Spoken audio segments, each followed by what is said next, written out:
حضور ان کا ایک اور سوال عرض کرتی ہیں، والدین کو اپنے بچوں کی تربیت کس طرح کرنی چاہیے اور بچوں کی بڑھتی ہوئی عمر کے ساتھ کس طرح کا برتاؤ کرنا چاہیے؟ دیکھیے، تربیت کے لیے تو ماں باپ اور گھر کے جو بھی بڑے ہیں، بچوں کے مقابلے میں بڑے ہیں، ان سب کی ذمہ داری ہوتی ہے، خصوصاً ماں باپ کی ہوتی ہے کہ بچے کی تربیت کے لیے یہ نہیں ہے کہ وہ جب بڑا ہو جائے تو یہ کر دیں گے، بڑا ہو جائے تو وہ کر دیں گے، بلکہ اس کی تربیت جو ہے وہ چھوٹے سے ہی ہو۔ اب اس کے طریقے الگ الگ ہیں۔ جب بہت چھوٹا بچہ ہے کہ وہ خود تو کچھ نہیں کر سکتا لیکن دیکھ تو سکتا ہے وہ،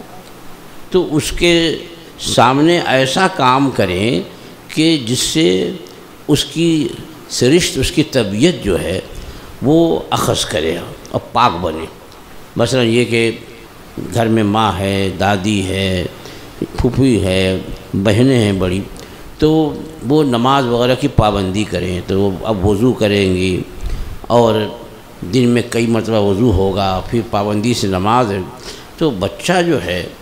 وہ دیکھے گا،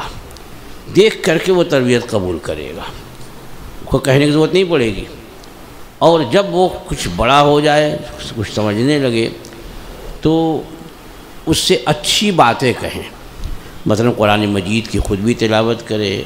اسے سب سے پہلے تو کلمہ شریف سکھائیں، اور نہ تو حمد کے اشعار اسے یاد کرائیں بجائے گانا وانا یاد کرانے کے، اسے دعائیں، اچھے کلمات سکھائیں اس کو کہ وہ انہیں پڑھے، کیونکہ بچے جو ہیں وہ جلدی یاد کر لیتے ہیں، جلدی کیچ کر لیتے ہیں۔ اب وہ گانا سنیں گے تو گانا گائیں گے، لطیفہ سنیں گے تو لطیفہ بولیں گے، اور اگر آپ اسے جو ہے وہ اچھے اشعار سنائیں، سلام اچھی باتیں سنائیں تو اچھی بات یاد کرے، تو یہ شروع سے ہی ہوگا۔ جس وقت بچہ گود میں ہے، اب اس وقت اگر دنیاوی گیت اور دنیاوی گانے گا کر کے اس کو لوری دیں گے تو وہی یاد کرے گا وہ۔ اب وہ اس وقت اگر حمد مائیں پڑھیں، اس وقت نعت پڑھیں تو بچہ اس سے متاثر ہوگا۔ تو تربیت کے لیے آپ کو خود عمل کرنا پڑے گا پہلے، یہ نہیں کہ آپ سوچ رہے ہیں کہ میں تو بے نمازی رہوں اور بیٹا نمازی بن جائے۔ اب وہ جب نماز پڑھے، بیٹا جا نماز پڑھ، وہ دیکھے گا کہ باپ تو پڑھتا نہیں، بڑا بھائی تو پڑھتا نہیں ہے، تو یہ کوئی خاص بات نہیں ہے، اس لیے کہ دعوت میں جانا ہوتا ہے تو اماں بھی جو ہے بڑا اہتمام کرتی ہے، اور آپا بھی بڑا اہتمام کرتی ہے، پھوپھو بھی بہت سجتی بجتی ہے، اور ابا بھی جو نیا سوٹ نکالتے ہیں، اور سب مل کر کے گاڑی کے جاتے ہیں، اور نماز کے لیے کوئی تیاری نہیں کرتا، تو لگتا ہے وہ دعوت زیادہ اہم ہے اس سے۔ بچے کے ذہن میں بات آئے گی، آپ خود بھی عمل کرو صحیح تربیت کے لیے۔ ہمارے بزرگوں کی آپ دیکھیے، بزرگوں کی آپ تاریخ پڑھیے، اولیاء کرام کی تاریخ پڑھیے کہ والدین نے عمل کیا، یہاں تک کہ ایام حمل میں جب بچہ پیٹ میں ہوتا ہے اس وقت بھی کہا گیا ہے کہ اس وقت اچھی سوچ رکھے، کہ ماں کی جیسی سوچ ہوتی ہے اسی کے مطابق جو ہے وہ اس کی طبیعت بنتی ہے بچے کی۔ تو اب یہاں جو ہے وہ تو ٹائم پاس کرنے کے لیے آج کل تو موبائل پہ جو ہے وہ فلمیں دیکھ رہی ہیں، سیریل دیکھ رہے ہیں، اب وہ وہی سب ذہن میں ہے، تو وہ بچہ بھی جو ہے پیدا ہونے کے بعد ہی جو ہے وہ فوراً جو ہے وہ موبائل لیتا ہے اور سیریل دیکھنے لگتا ہے وہ تو اسی وقت سے طبیعت شروع ہوئی ہے۔ یہ نہیں کہ 10 سال کا ہو جائے گا، 10 سال کا جو ہے وہ تو 7 سال کی عمر میں ہے کہ نماز کے لیے کہا جائے، اور 10 سال کا ہو جائے نہیں پڑھے تو مار کے پڑھا، حالانکہ نماز فرض نہیں ہے بچے پہ بھی، یہ تربیت ہی کے لیے کہ بچہ جب 7 سال کا ہو تو اس کو نماز کا حکم دیں، اور 7 سال کا ہو جائے اور نہیں پڑھے تو مار کے پڑھائیں۔ اب اتنی مار نہ ماریں کہ وہ ٹانگ ہی ٹوٹ جائے کہ پھر آئندہ وہ نماز ہی نہ پڑھے بالکل سے، بلکہ وہ ہلکی مار، جیسا نہیں مانتا ہے تو ہلکی چپت لگا دی ہے، مسواک لگا چلتا ہے کہ نہیں چلتا، بس یہ نہیں کہ دنادن لگا دیا تو اس مار کو یاد کر کے جو ہے وہ جائے گا وہاں سجدے میں رہے گا، تبھی وہ اس کو ڈنڈ ہی یاد آئے گا، نہیں، شوق دلائیں اسے اور شوق ایسے ہی پیدا ہوگا کہ گھر کا ہر فرد جو ہے وہ نمازی بنے، پابند بنے، شریعت مطہرہ کی خلاف ورزی نہ کرے، بچوں کی تربیت خود بخود ہوتی رہے گی۔ تو یہ بہت ضروری ہے کہ اپنے آپ کو جو ہے وہ اسلامی سانچے میں ڈھالیں، گھر والے، ماں اور باپ۔ اسی لیے قرآن مجید میں ارشاد فرمایا کہ یا ایھا الذین آمنوا قوا انفسکم واہلیکم نارا، اے ایمان والو اپنے آپ کو اور اپنے گھر والوں کو جہنم سے بچاؤ۔ دونوں کی ذمہ داری ہے، اور اگر نہیں تو پھر قیامت کے دن جو ہے اس سلسلے میں ان سے پوچھ گچھ ہوگی۔ تو یہ تربیت کا انداز ہے۔ اب اس طرح سے اگر آپ نے بچوں کی تربیت کی تو دیکھیے، اسی لیے جو اچھے گھرانے ہیں، نیک گھرانے ہیں، تو وہاں کے بچے بھی اچھے ہوتے ہیں۔ اب یہ دوسری بات ہے کسی گھر آنے کے بچے جو ہیں لاڈ پیار میں بگڑ جاتے ہیں۔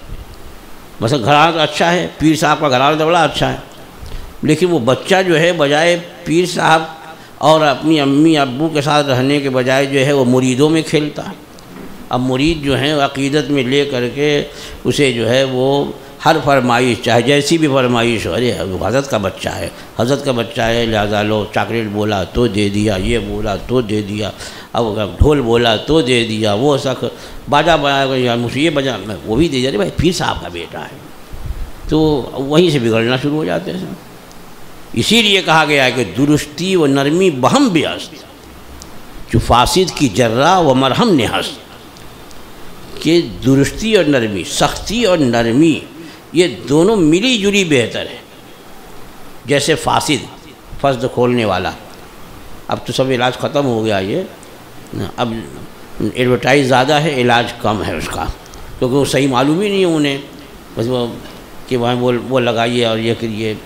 حجامہ ایک عربی لفظ آ گیا ہے تو وہ کہتے ہیں وہی حجامہ کرو، وہی فسد، کہ پہلے جو ہے وہ فاسد خون جمع ہوتا تو پہلے ایسے ماہر ہوتے انہیں پتہ بھی تو ہو کہ کہاں پہ فاسد خون جمع، معلوم اچھا ہی خون نکالے جا رہے ہیں، اب فاسد اور بڑھتا جا رہا ہے، اور کہہ رہے حجامت کر دی، واقعی حجامت بنا دیتے ہیں حجامت بھی بہت۔ تو اسی لیے کہا کہ درستی و نرمی بہم بیاست، سختی اور نرمی جو دونوں، یعنی یہ نہیں کہ بچے کو لاڈ پیار میں سر پہ چڑھا دیا اور اس کے بعد اب اگر تھوڑی سی بھی سختی کرتے ہیں تو بگڑ جاتا ہے، وہ باغی ہو جاتا ہے۔ شروع سے ہی وہ درستی اور بہم بیاست، جو فاسد کی جرہ و مرہم نہست، جیسے فسد کھولنے والا کہ جرہ ہے، زخم بھی لگاتا ہے اور مرہم بھی رکھتا ہے، تو یہ کام کریں تو۔ اسی لیے میرے آقا صلی اللہ تعالیٰ علیہ وسلم نے فرمایا کہ اپنے بچوں سے تربیت کی قمچی کو الگ مت رکھو۔ قمچی کہتے ہیں چھڑی، یعنی تربیت کی چھڑی جو ہے وہ دکھانے کے لیے، نماز پڑھا، اب وہ دکھایا نا، ہاں پڑھا ٹھیک چل گیا، اب بالکل اب وہ شروع ہی سے بیٹا بابو نماز نہیں پڑھے، اچھا ٹھیک ہے میں اب پڑھ لینا، نہیں تو کہاں وہ درستی اور نرمی ہوئی، وہ تو نرمی ہوئی۔ تو یہ دونوں رہے، یہ نہیں کہ اب چھڑی اٹھائی تو پیٹنا ہی شروع کر دیا، نہیں، وہ رہے تاکہ اس کو خوف رہے۔ ابھی دیکھیے قرآن مجید میں جگہ جگہ اگر جنت کا ذکر ہے تو جہنم کا بھی ذکر ہے، عذاب کا بھی ذکر ہے، ثواب کا بھی ذکر ہے، تو